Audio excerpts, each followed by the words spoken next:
क्या दीदी, आज कैसा दिया मैंने? मंझली भाभी के मुंह पर सीधा तमाचा मार दिया। अरे वो तो कहने की बात ही नहीं, बहुत दिनों से अकड़ दिखा रही थी, आज तो उसको दवा मिल गई। और उस बूढ़ी औरत का गुस्सा देखा तूने? पेटू कहने पर कैसे भड़क उठी थी। यही तो दीदी, हमारा खाती है, हमारा पहनती है और फिर हम पर ही रौब दिखाती है। बिल्कुल सही कहा तूने, इस बूढ़ी को सालों से खिलाया है, अब और नहीं, इस बार तो इसका निपटारा करना ही पड़ेगा। दोनों जेठानियां एक साथ खाट पर। आज सूरज किस तरफ से निकला? नहीं, इनके एक साथ होने के पीछे जरूर कोई ना कोई राज है। चलकर छुप कर सुनती हूँ क्या बात हो रही है। तो अब क्या करेगी? बूढ़ी औरत तो सिंदबाद के जिन्न की तरह हमारी गर्दन पर चढ़ी हुई है, किसी भी तरह नीचे नहीं उतर रही। इस बार इस जिन्न को मंझले के सिर पर चढ़ाएंगे। सुन, आज घाट से लौट कर ये क्या बात है? दोनों मिलकर तो मुझे ही तबाह करने की साजिश कर रही हैं। मैं क्या सारी जिंदगी उस बूढ़ी को पालूंगी? नहीं, ऐसा होने नहीं दूंगी। आज ही इसका निपटारा करूंगी। बहू, ओ बहू, अभी तक नहीं जागी तुम सब? कब तक सोती रहोगी?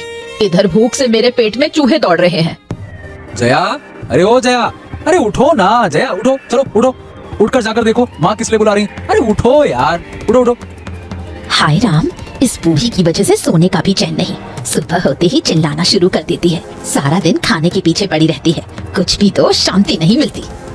अरे बड़ों के लिए ऐसे मत बोला करो, समझी ना। चलो जाकर देखो सही माँ क्यों बुला रही है। जाओ देखो। जा रही हूँ। माँ के लिए तुम्हारी दया तो देखो कैसे छलक रही है। अरे बहू, तुम आ गई, मैं कब से बुला रही हूँ। क्या हो गया माँ? इस घर में और भी तो बहुएं हैं, उन्हें तो कभी नहीं बुलाते देखा। बुलाएंगी कैसे? माँ अब तो मेरे कमरे में खाती भी नहीं छोटी। ऐसी बातें मत करो दीदी, तुम दोनों बहुएं तो 3-3 महीने तक माँ का ध्यान रखती हो, बाकी के 6 महीने मुझे देखना पड़ता है। तुम 6 महीने देखती हो, इसका मतलब ये नहीं कि माँ को भूखा रखोगी। ऐसे नहीं चलेगा दीदी, हम 3 महीने रखती हैं तो प्यार से ध्यान भी रखते हैं। हे भगवान, ये क्या हाल हुआ इस घर का। छोटी, तू भी दीदी के पीछे पीछे मुझसे झगड़ने आई है। 2 दिन की छोकरी मुझे जवाब देती है। खैर, आज तेरे दादा को उठाती हूँ, इसका निपटारा तो करना ही होगा। अरे बहू, इसमें मंझले को बुलाने की क्या जरूरत? तुम लोगों के बीच थोड़ी कहा सुनी हुई है, तुम ही सुलझा लो। वाह, बहाना, ये सब उसका बहाना है। मंझले को बुलाकर अब भाइयों के बीच झगड़ा करवाना चाहती है। अब भी नहीं समझी माँ? सब दीदी की चाल है, हमें लड़वाकर अलग होना चाहती है। अरे बहू, तुम सब कभी एक साथ थी ही कब? शादी के अगले दिन से ही तो अलग अलग खा रही हो। अब भी नहीं समझी माँ?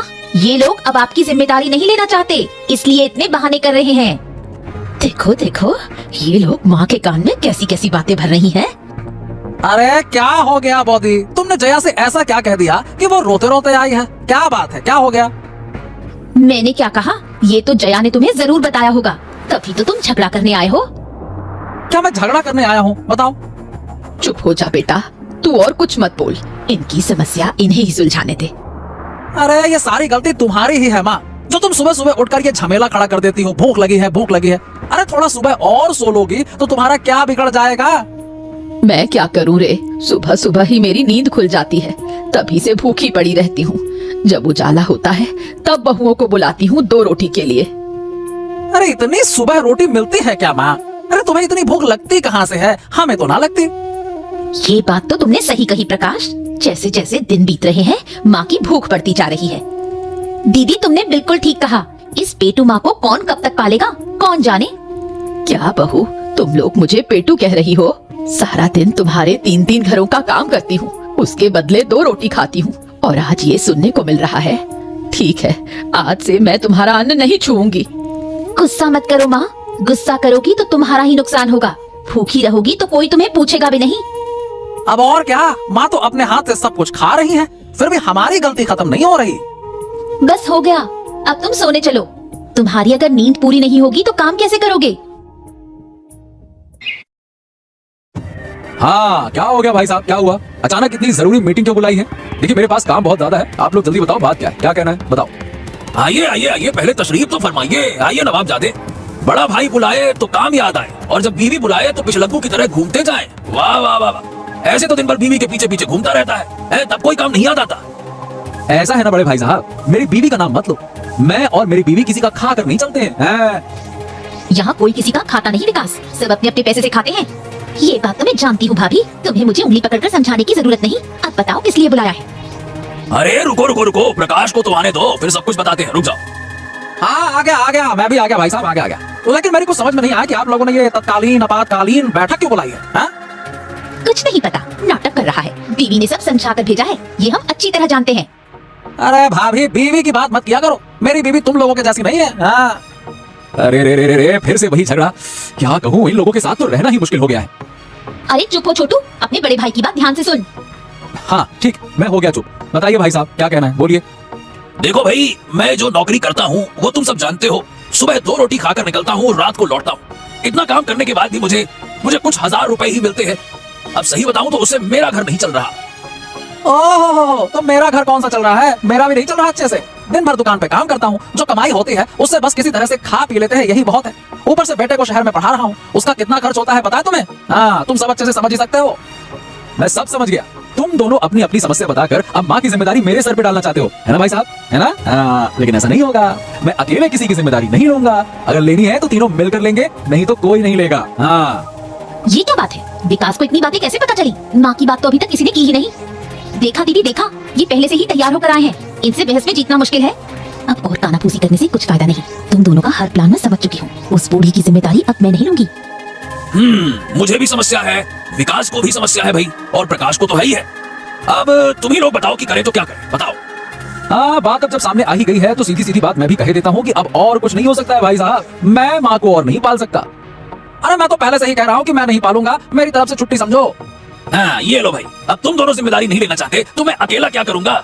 चलो फिर माँ को हमारे फैसले के बारे में बता देते हैं, फिर माँ जैसा ठीक समझे वैसा करेंगे। चलो। हाँ, अब सब कुछ तो माँ तुमने सुन ही लिया है। अब हमारी जो हालत है वो तुम्हारे सामने है, तो सीधी बात मैं कह देता हूँ माँ कि अब हम तुम्हारा भरण पोषण नहीं कर सकते। ये क्या बात कर रहे हो?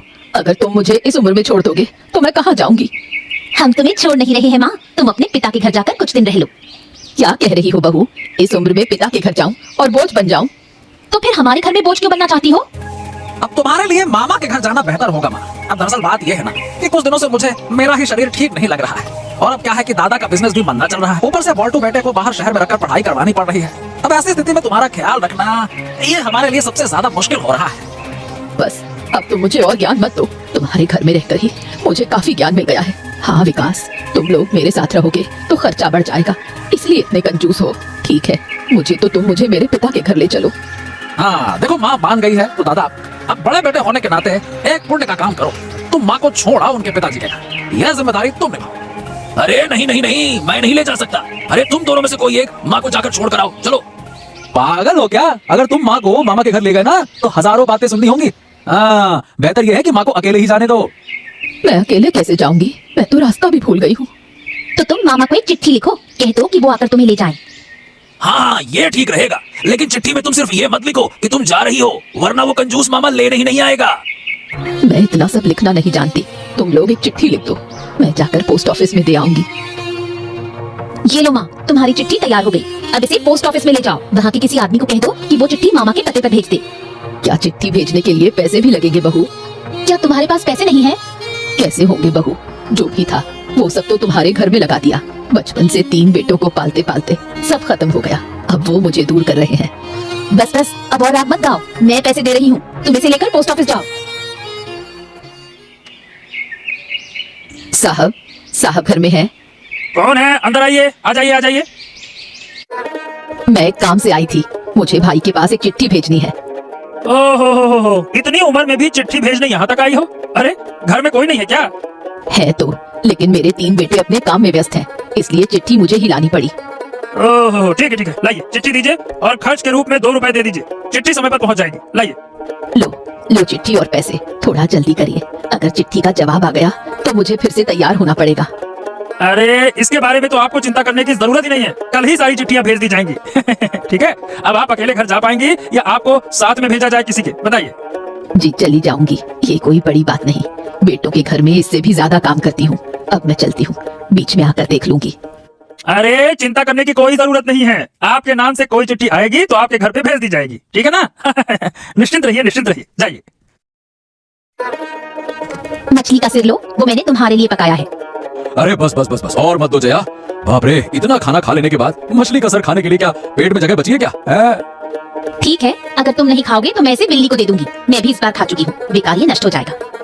अरे तो माँ कहाँ है? मामा के घर चली गई क्या? नहीं, नहीं गई, लेकिन जाने के लिए तैयार है। तो खाना कहाँ खा रही है? हमारे घर में ही? नहीं नहीं, मैंने तो पहले ही मना कर दिया। हमारे पास इतना खर्चा है, हम और किसी को पाल सकते हैं क्या? तो कहाँ खा रही है? छोटे के घर में? नहीं, छोटी भी नहीं खिला रही। बड़ी बहन ने कहा था कि वो खुद खाना बना रही है। वो शाक खा रही है जो उन्होंने घाट पार से तोड़कर उबाल लिया है। हाँ, इसे ही कहते हैं जीवित मछली, जो जीते जी हमें परेशान कर रही है। अरे अगर समय पर मर जाती तो क्या होता है? तुम लोगों के जैसा है रावण का वंश। इतनी आसानी से यमराज तुमसे नहीं मिलेंगे। सच कहा, इसी राम के वंश में तुम्हें आना पड़ा। ममता कौन है? ममता, ममता की चिट्ठी आई है। ममता। जी बाबू, मैं ममता हूँ। हाँ जी, आपकी चिट्ठी आई है। यहाँ पे आपको हस्ताक्षर करना होगा। हाँ, किसने चिट्ठी भेजी है माँ? मैंने अपने भाई को चिट्ठी भेजी थी कि मुझे लेने आए। शायद उन्होंने ही जवाब भेजा है। ये क्या हुआ? मामा ने तुम्हें जाने के लिए चिट्ठी में लिखा होगा। क्या लिखा है ये नहीं देख सकती, फिर कैसे बताऊं बेटा? बहू, ये चिट्ठी पढ़ो, देखो क्या लिखा है। अभी माँ, मैं पढ़कर सुनाती हूँ। प्रिय बहन, काफी दिनों से तुम्हारा कोई पत्र नहीं मिला। आखिरकार जो पत्र मिला उसे पढ़कर मुझे खुशी और दुख दोनों हो रहे हैं। खुशी इस बात की है कि तुम अब हमारे पास रहोगी, और दुख तुम्हारे 3 बच्चों के बारे में है, जिन्होंने बहू के बहकावे में आकर अपनी माँ को घर से निकाल दिया। खैर, ये बातें छोड़ो, अब काम की बात पर आते हैं। जमाई बाबू ने तुम्हें जो गुप्त खजाने के बारे में बताया था, तुम उन्हें बता नहीं पाई। सावधान रहना, कभी भी ये बात अपने 3 बेवकूफ बेटों से मत कहना। मैं बहुत जल्दी तुम्हें लेने आऊंगा, फिर हम दोनों भाई बहन मिलकर वो खजाना खोदेंगे और अमीर बन जाएंगे। अब ज्यादा नहीं लिख रहा, तुम खुश रहो, बहुत जल्द आऊंगा। और ध्यान रखना, गुप्त खजाने की बात उन्हें मत बताना। नहीं, मैं तो इन बातों को नहीं जानती। क्या? ये क्या सुन रहा हूँ मैं माँ? पापा ने तुम्हें गुप्त खजाने के बारे में बताया था, हैं?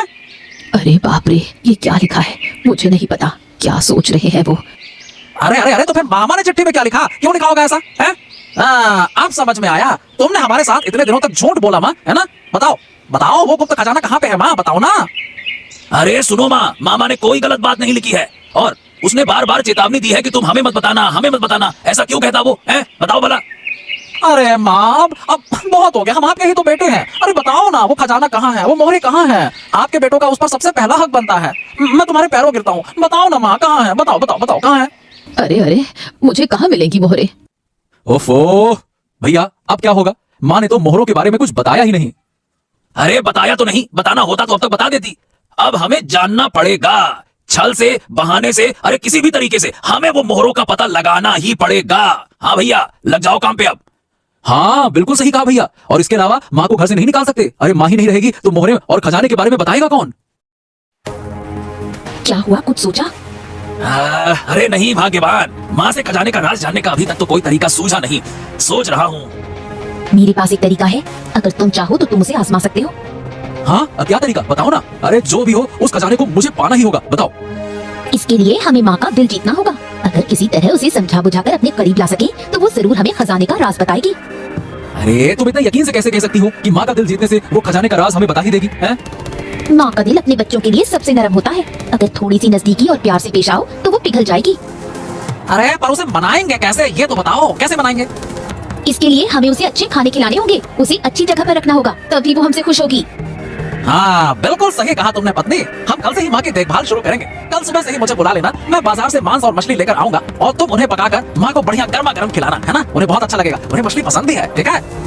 ठीक है, और सुनो, ये बात दादा और बुआ को मत बताना। अगर उन्होंने जान लिया तो माँ का दिल जीतना हमारे लिए मुश्किल हो जाएगा। ठीक है, मैं किसी को नहीं बताऊंगा। चलो। लगता है सुबह हो गई है, चलो उठते हैं। अब फिर से नदी के किनारे जाना पड़ेगा। कल वहाँ कुछ अमरूल शाख दिखाई दिए थे, आज उन्हीं को तोड़कर दाल पकाऊंगी। ये क्या बहू, तुम तीनों यहाँ क्या कर रही हो? अभी अभी आपकी नींद खुली माँ, हम काफी देर से खाना लेकर आपका इंतजार कर रहे थे। मेरे लिए तुम लोग खाना लेकर आई हो? हे भगवान, क्या मैं सपना देख रही हूँ? सपना नहीं माँ, आप सच में जागी हुई हैं। देखिए, खाने से कितनी प्यारी खुशबू आ रही है। अगर ये सपना होता तो इतनी खुशबू नहीं आती। सही कहा, पर तुम लोग अचानक इतने खाने क्यों बना रही हो? आपके लिए माँ, आपके लिए। अब आप हाथ मुंह धोकर नाश्ता कर लीजिए। आपका बेटा बाजार गया है, वो जब आएगा तो हम दोपहर का खाना पकाएंगे। नहीं दीदी, माँ आज दोपहर में मेरे घर खाएंगी। वो तो सुबह सुबह मांस और मछली खरीदने गए थे, अब मैं कढ़ाई चढ़ाऊंगी। क्या माँ दोपहर में पुलाव मांस नहीं खा सकती? तुम लोग माँ को मांस और मछली खिलाओगे और मैं क्या बैठी रहूंगी? माँ आप मेरे घर चलिए, आज से आप वहीं रहेंगी और राजभोज खाएंगी। जो कुछ भी मुझे आता है मैं आपको पका कर खिलाऊंगी। बड़ों से बहस मत करो छोटी, माँ मेरे घर रहेंगी। बिल्कुल नहीं दीदी, वो मेरे घर रहेंगी क्योंकि मैं उनकी छोटी बहू हूँ। बस बस चुप हो जाओ तुम तीनों, मैं अपने ही कक्ष में रहूंगी। तुम जो चाहो मुझे वहाँ भेज देना। ठीक है माँ, आप अब नाश्ता कर लें, दोपहर का खाना सही समय पर मिलेगा। खा माँ खा खा, मन लगा के खा, दिल से खा। अब से रोज तुम्हारे लिए मांस मछली लाऊंगा मैं, है ना? और हम तुम्हारे पसंदीदा सारे पकवान बना देंगे। तुम लोगों के बिना नहीं खा सकूंगी बेटा, तुम लोग भी आओ मेरे साथ, मैं तुम्हारे हाथ से 2 निवाले खाऊंगी। कितने दिनों से तुम्हारे हाथ का खाना नहीं खाया। जब हम छोटे थे तुमने हमें हमेशा खिलाया था माँ। तुम लोग भी आओ, कितने दिन हो गए माँ के हाथ का खाना नहीं खाया होगा तुमने। तुम्हें भी जरूर माँ के हाथ का खाना खाने को मन करता होगा। अरे दीदी, अरे ओ दीदी, कहाँ हो दीदी तुम? मैं आ गया। कौन आया है? रवि की आवाज सुनाई दे रही है। अरे मामा आ गए, अब लगता है कि वो माँ को ले जाएंगे। क्या हाल है दीदी, क्या हाल है? बस ठीक हूँ, और तू कैसा है भाई? हाँ मैं अच्छा हूँ, और तुम भी बड़ी खुशहाल लग रही हो, देख रहा हूँ मैं। और मैं बड़ा परेशान होकर भागा भागा आया कि पता नहीं मेरी बहन को क्या हो गया है। ये लोग कह रहे थे कि घर छोड़कर चली जाओ, तो नहीं नहीं मामा जी, अब वो बातें तो हम भूल चुके हैं। माँ अब हमारे साथ रहेंगी। अच्छा, तो अब तुम माँ को क्यों रखना चाहते हो ये मैं अच्छे से समझ गया। हाँ हाँ हाँ हाँ, वो पत्र पढ़कर ही तुम्हारी सोच बदली है ना, है ना? लेकिन ध्यान से सुनो, उस पत्र में जो कुछ भी लिखा था वो झूठ था। क्या झूठ लिखा था? ये आप क्या कह रहे हो मामा? हाँ, दीदी का पत्र मुझे जब मिला तो मैं थोड़ा व्यस्त था, इसीलिए आने में कुछ दिन की देरी हो गई। तब तक तुम लोग, ताकि दीदी पर कोई जुल्म ना कर सको, उस खजाने का झूठ मैंने कहानी बनाकर लिख दिया। बस तुम्हारे बाप के पास कोई खजाना बजाना नहीं था, जो कुछ था वो 3 कोयले थे जो मेरे सामने खड़े हैं। तू इन लोगों का अपमान मत कर भाई। अच्छा हुआ तू आ गया, अब मुझे यहाँ से ले जा। हाँ हाँ चलो दीदी, चलो चलो, बस बस बहुत हो गया। अरे जिस बच्चे को माँ का सम्मान नहीं, उसे रिश्ते रखने में भी शर्म आती है। चलो। अरे नहीं नहीं नहीं माँ, नहीं नहीं नहीं, तुम कहीं नहीं जाओगी, तुम हमारे साथ रहोगी।